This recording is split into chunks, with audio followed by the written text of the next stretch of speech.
Hey everyone, it is August 13th, 2019, time's about 11:53. It is 81 degrees Fahrenheit out, and it is Geo Rant time.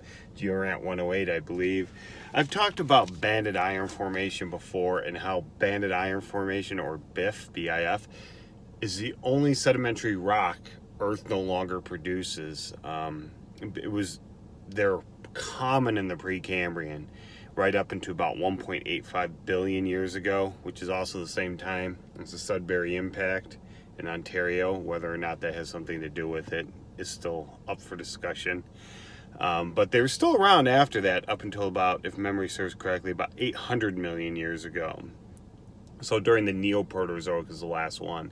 There are some people who have looked at red beds, which are not the same thing as banded iron formation, and sat there and go, oh yeah, this is banded iron formation. No.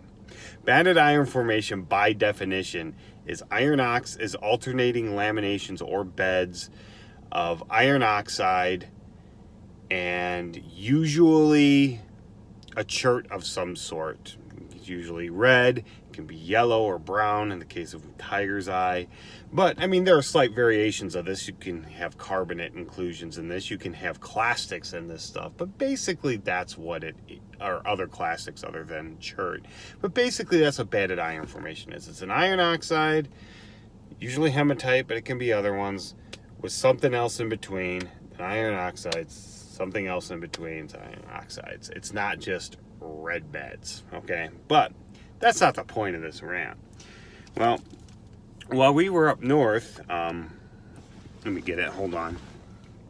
While we were up north this past weekend, we collected some banded iron formation, and I got some cool breccia. I'm going to show it here to you here. And we cut it too, okay?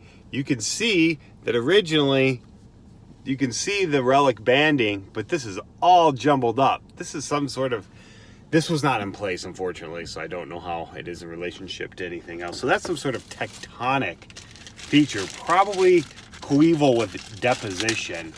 And how I recognized it was, I suspect that this is the top of the bed. This thing is heavy. You can see here, you can see the other side. It's the other side of this. You can see here too, you have broken reddish chert or jasper in with this is hematite. And it's just broken and busted up. So it's probably coeval with deposition. And this bed's relatively thick. You do see this is how I recognized it. I saw it laying there and I saw this. And I'm like, oh, that looks angular and brecciated. So that's how I recognized it. We also got some typical banded iron formation too. That's really pretty. Thin, nice thin beds. But anyway, I just wanted to show you that. Oh yeah, you can see the breccia clasts. This one does have some quartzite in it. And not just jasper, like this here. This here is more quartzite. It's ferrous quartzite, but it's quartzite.